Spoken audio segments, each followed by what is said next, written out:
जय हिंद दोस्तों, यूपीएस हिंदी में आपसे का बहुत बहुत स्वागत है। और जो लास्ट वीडियो जो मैंने की नियम, नियति और निराश न होने पे बनाया था, उसमें एक बहुत महत्वपूर्ण कारण आ गया था कि गलती से क्या होता है, यहाँ पे मैंने जो तिरंगा झंडा जो लगाया था वो क्या हुआ था, अपने एक्सिस पे रोटेट हो गया था।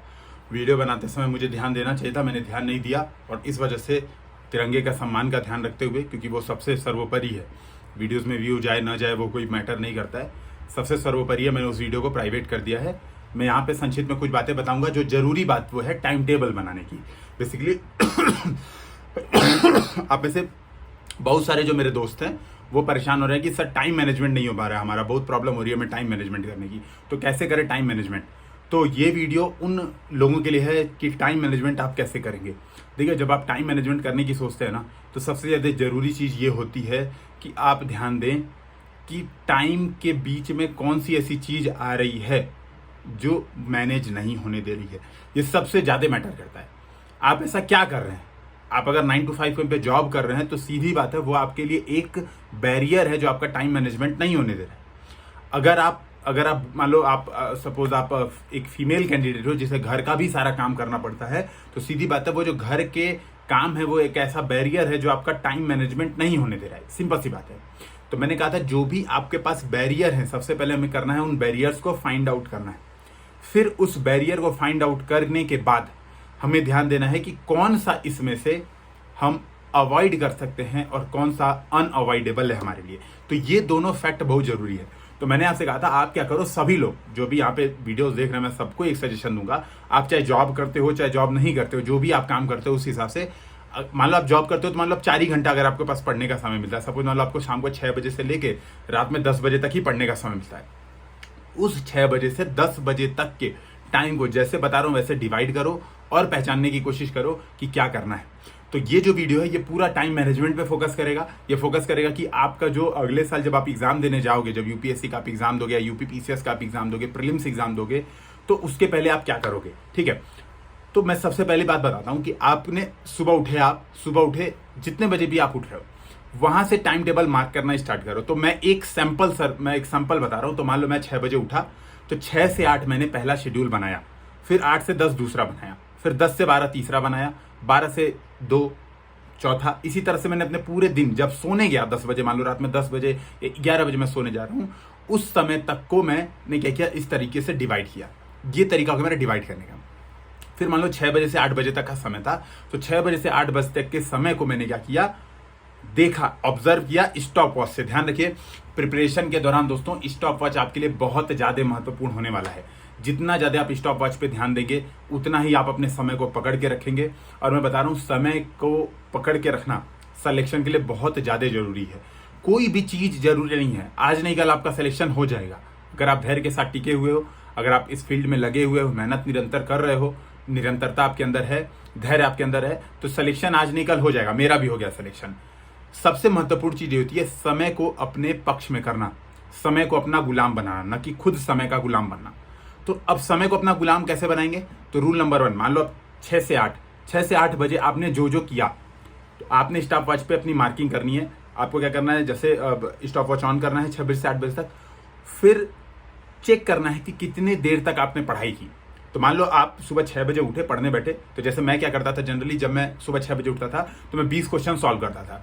20 क्वेश्चन प्रीलिम्स के मैं रोज, मेरी आदत थी, इवन मैं फ्रेश होने जाने से पहले ये मेरी आदत थी, मैं सुबह उठता था, सबसे पहले उठते ही सबसे पहले मैं ये काम करता था, क्विज निकालता था। ठीक है, गूगल पे मैं दृष्टि की वो आती थी, क्या कहते हैं, जो 60 डेज टू प्रीलिम्स आती थी, या फिर कोई भी, बहुत सारे, हमेशा 20 क्वेश्चन तो आपको कहीं से मिल जाते हैं। अभी यूपीएससी हिंदी भी स्टार्ट कर रही है, बहुत सारी चीज़ों को यहाँ मिल जाएंगे, जो मोबाइल ऐप है वहाँ पे भी मिल ही जाएंगे आपको। तो बेसिकली अब बहुत सारे, मतलब दृष्टि की मैं उस समय देखता था तो दृष्टि वाले पे आता था। ठीक है, तो 20 क्वेश्चन मैं सॉल्व करता था फ्रेश होने जाने से पहले। पानी पी रहा हूँ उतने देर में 20 क्वेश्चन सॉल्व कर रहा हूँ। पहली चीज होती थी कि मेरी स्पीड बढ़ जाती थी। दूसरी चीज मेरे साथ ये होती थी कि मैं सुबह उठते ही एक, आप कह सकते हो, एक एक्सेलरेटर पे बैठ जाता था, एकदम एक्सेलरेटर, मतलब आपकी पढ़ाई उठते ही एकदम जंप कर गई, एकदम हाई ग्रोथ हो गई। तो मैं इस काम को फॉलो करता था। तो मान लो मैंने पढ़ाई स्टार्ट की, ठीक है, मैं सिंपल सी बात है, मैंने पढ़ाई स्टार्ट की और मान लो अचानक से मुझे प्रेशर आ गया, मैं फ्रेश होने गया। तो फ्रेश होने जाते समय स्टॉप वॉच ऑफ कर दीजिए, जाइए फ्रेश होके आइए। ठीक है, मान लो आपको मन कर रहा है कि आपको चिड़िया के बीच, चिड़िया चहचहा रही है, आपको उसके बीच में घूमना है, स्टॉप वॉच ऑफ रहने दीजिए, घूमिए। आपको अचानक से मम्मी बुला ली, पापा बुला ली, जाइए उनसे बात करिए, स्टॉप वॉच ऑफ रहने दीजिए। जब आइए वापस स्टॉप वॉच फिर से ऑन कीजिए, पढ़ने बैठिए तो फिर से ऑन कीजिए। अचानक से पढ़ने बैठ रहे हो, आपका मन कर रहा है यूट्यूब पे शॉर्ट देखते हैं, थोड़ा 5 मिनट रिलैक्स करते हैं, आप यूट्यूब पे शॉर्ट देख रहे हो, आपको स्टॉप वॉच वहां पे फिर से ऑफ कर देना है। तो पढ़ाई के अलावा जो भी काम कर रहे हो, स्टॉप वॉच उस दौरान ऑफ रहेगी, ये बात दिमाग में रखिए। उस दौरान आपको स्टॉप वॉच ऑफ करनी है, मतलब करनी है, तय है तो तय है, करना है, सीधी बात। जब ये काम आप करते हो, फिर 6 से 8 बजे यानी 2 घंटे का गैप पे फिर मिलाओ स्टॉप वॉच पे रीडिंग कितनी आई है।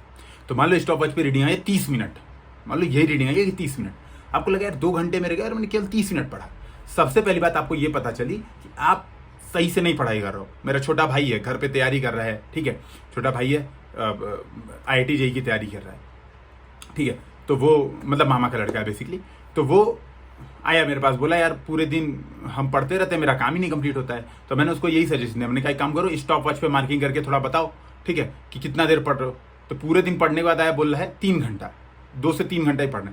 तो मैंने यही कहा, मैंने कहा बताओ 3 घंटा अगर पूरे दिन में पढ़ रहे हो तो कैसे सिलेबस कंप्लीट होगा? होगा ही नहीं सिलेबस कंप्लीट।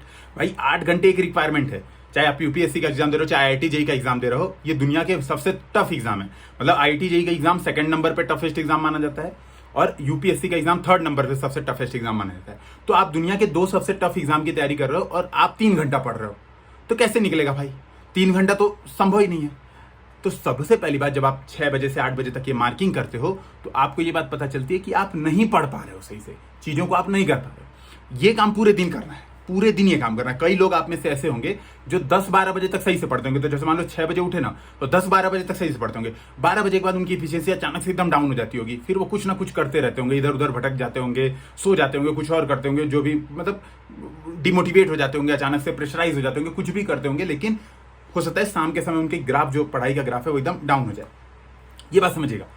तो जब हम ये काम करते हैं तो हमें अपने समय का लेखा जोखा हो जाता है। मैं आपसे बता रहा हूँ, यहाँ पे एकेडमी में भी हम लोग को एक लेखा जोखा दिया जाता है, जर्नल्स दिए जाते हैं, जिन जर्नल्स में अपने पूरे दिन की एक्टिविटी को नोट डाउन करते हैं कि आज हमने ये काम किया, आज हमने ये काम किया, अपने ऊपर रिफ्लेक्ट करते हैं क्या हमने किया।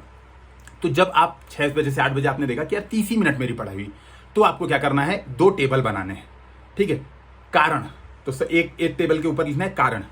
तो 6 से 8 बजे तक 30 ही मिनट पढ़ाई, उसके क्या क्या कारण हो सकते हैं, उसको आपको मार्क करना है।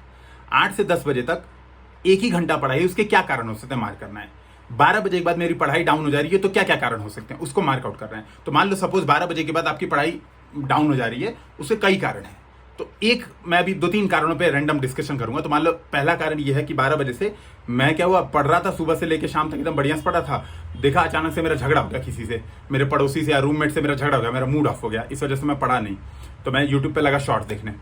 तो उन चीज को प्रॉपर नोट करना है। वो जो बुकलेट होगी ना, जो मैं कह रहा हूँ, जो आपको किताब बनाने को मैं कह रहा हूँ, जो आपको टेबल बनाने को कह रहा हूँ, वो आपके पापों का घड़ा होगी। ये बात समझिएगा। आपको उसमें पूरी ईमानदारी के साथ, आप जो भी गलत से गलत कोई काम कर रहे हो ना, जो भी गंदे से गंदा काम कर रहे हो, उसको वहां पे नोट करो, रिफ्लेक्ट करो, उसको देखो, ऑब्जर्व करो कि क्या चीज मेरे साथ हो रही है। तो बहुत ज्यादा ये बात मैटर करती है। जो मैं बोल रहा हूँ, हर बात का बहुत ज्यादा महत्व है आपकी तैयारी के दौरान, ठीक है। आप सोर्सेज बहुत सारे पढ़ोगे, टेस्ट सीरीज बहुत सारे सॉल्व करोगे, मेंस की आंसर राइटिंग बहुत सारी लिखोगे, लेकिन ये जो छोटी बात है ना, ये बहुत ज्यादा महत्वपूर्ण है, इस बात को ध्यान में रखिएगा। तो आपको नोट करना है। नोट करने के बाद इन चीजों को 2 टुकड़ों में बांटना है, अनअवॉइडेबल और अवॉइडेबल। तो क्या चीज अनअवॉइडेबल थी, क्या चीज अवॉइडेबल थी। तो मान लो खाना बनाना, 12 बजे आप खाना बनाते हो, नो डाउट ये अनअवॉइडेबल है, ठीक है। खाना आपको बनाना है तभी खा पाओगे, नहीं तो भाई भूखे मर जाओगे।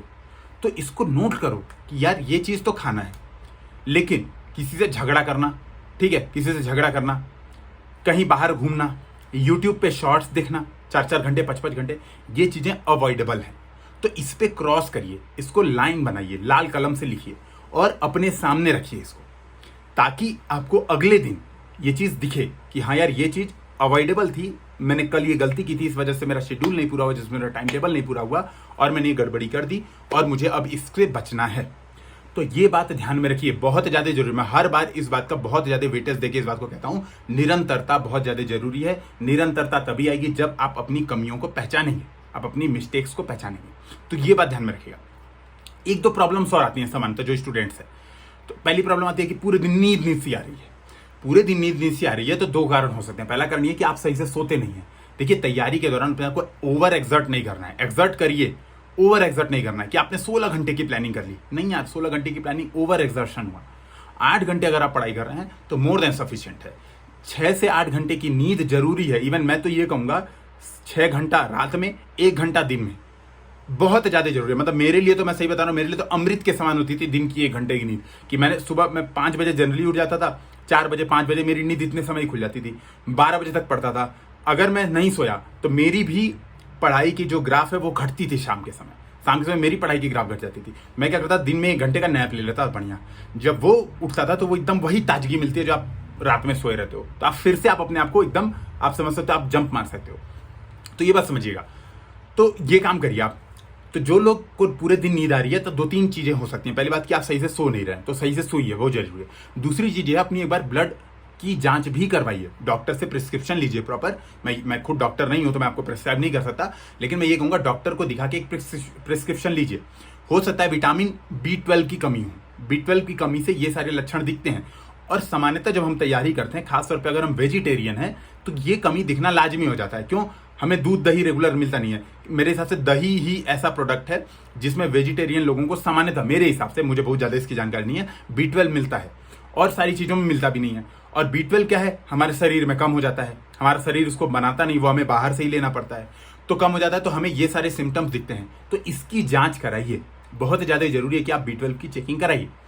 विटामिन डी की कमी हो सकती है। मेरी हड्डी इतनी दर्द हो रही थी, मैं आपसे बता रहा हूँ, अभी जब मैं फाउंडेशन कोर्स के लिए आ रहा था, इसके लिए मेरी हड्डियां खूब दर्द हो रही थी। और मुझे समझ में, रात भर दोनों ऐसे पैर को पूरा एकदम ऐसे करके कस के दबा के सोता था, तब तो मेरी नींद आती थी। मतलब पूरा ऐसे, समझ रहे हो, एकदम ब्लड सर्कुलेशन एक तरह से रोकना पड़ता था, इतनी दर्द हो रही थी।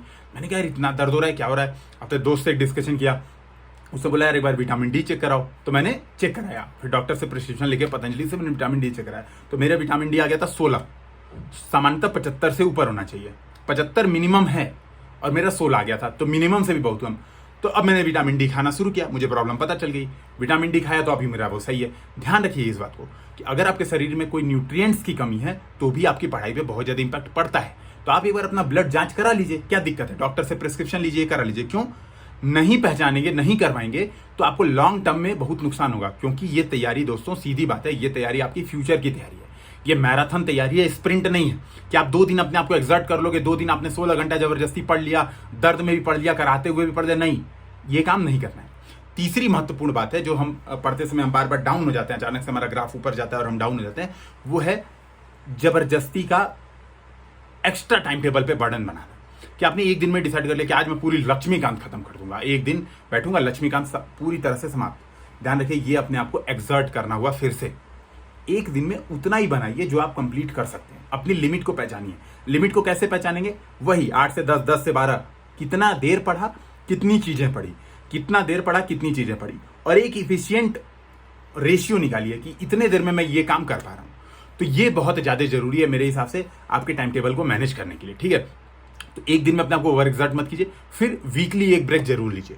जिस दिन एक ब्रेक लीजिए, रूम साफ सफाई कर सकते हैं आप, ठीक है, अपने आप की साफ सफाई कर सकते हैं, है ना, अलग अलग तरह के फेस मास्क बनाइए, चेहरे पे लगाइए, ठीक है, शेविंग कर सकते हैं, हेयर कट करा सकते हैं। एक दिन का ब्रेक लीजिए। थोड़ा घूमने जा सकते हैं, रोज घूमने से बढ़िया है एक दिन थोड़ा सा घूमने जा सकते हैं, कोई मूवी देख सकते हैं, कुछ रिक्रिएशनल कर सकते हैं। आपको फ्लूट बजाना पसंद है, आपको कुछ भी करना पसंद है, तो आप वो काम कर सकते हैं। वीक में एक दिन का गैप भी लीजिए, क्योंकि एक दिन का गैप आपको रिचार्ज करेगा। कई बार पता है ना आपको, बैटरी भी जो होती है, बैटरी को भी हाई करंट लगा के रिचार्ज करना पड़ता है। ये बात समझिएगा। आपको अपनी बॉडी को रिचार्ज करना, रिफिल करना बहुत ज्यादा जरूरी है, ताकि आप नेक्स्ट वीक के लिए खुद को तैयार कर सकें। तो मेरे हिसाब से ये गैप भी बहुत ज्यादा जरूरी है। आप एक वीक में एक दिन का गैप पक्की बात है लीजिए। एटलीस्ट जनवरी तक वीक में एक दिन, जनवरी के बाद जब आप पढ़ाई कर रहे हैं तो 2 वीक में एक दिन एटलीस्ट आपको गैप, या 10 दिन में एक दिन एटलीस्ट आपको गैप लेना चाहिए। मेरे हिसाब से ये बहुत ज्यादा जरूरी है। मैं तो इसको एकदम रिगरसली फॉलो करता था। तो ये कुछ तरीके हैं जो आपका टाइम मैनेज कराएंगे। खास बात यह दोस्तों, टाइम बार बार चेक करने के लिए, हर, जैसे आप एक दिन में मान लो आपने 80 पेज लक्ष्मीकांत पढ़ी, तो 80 पेज पढ़ी है कि केवल पढ़ी है ना? पढ़ी है का मतलब ध्यान से पढ़ा है, चीजों को समझते हुए पढ़ा है, और एक है कि घुमा दिया। इस बात को चेक करने के लिए उससे रिलेटेड 20-25 क्वेश्चन सॉल्व कीजिए, 20-25 PYQ सॉल्व कीजिए। इससे आपको ये पता चलेगा कि जो आप पढ़ रहे हैं वो सही तरीके से पढ़ रहे हैं, जितना आपने पढ़ा है वो काम का पढ़ा है, सही तरीके से पढ़ा है। तो ये कुछ मेरी तरफ से सजेशन है टाइम मैनेजमेंट को। मैं एक टाइम टेबल भी ओवरऑल प्लॉट करने की कोशिश करूंगा, ठीक है, बिगनर्स के लिए 2025 के लिए, 2026 के लिए, इनके लिए भी प्लॉट करने की कोशिश करूंगा, ठीक है। बुक लिस्ट अगले वीडियो में प्रॉपर आपको बताई जाएगी कि कौन सी बुक लिस्ट क्या फॉलो की थी मैंने, कैसे की थी। और ऑलरेडी मेंटरशिप वाले जो प्लेलिस्ट है उसमें है, मुझे दोबारा से मैं इसको रिक्रिएट करूंगा उन वीडियोस को, कुछ चीजें जो ऐड होनी है वो ऐड करूंगा, कुछ तरीके जो ऐड करना है मुझे करूंगा, जो यहाँ पे मैंने अदर लोगों से सीखा है वो कुछ ऐड करूंगा। तो मैं ये सारे काम करता रहूंगा, वो प्लेलिस्ट भी आप लोग देख सकते हैं, ठीक है। फिर हम लोग मिलते हैं नेक्स्ट वीडियो में। जय हिंद, जय भारत।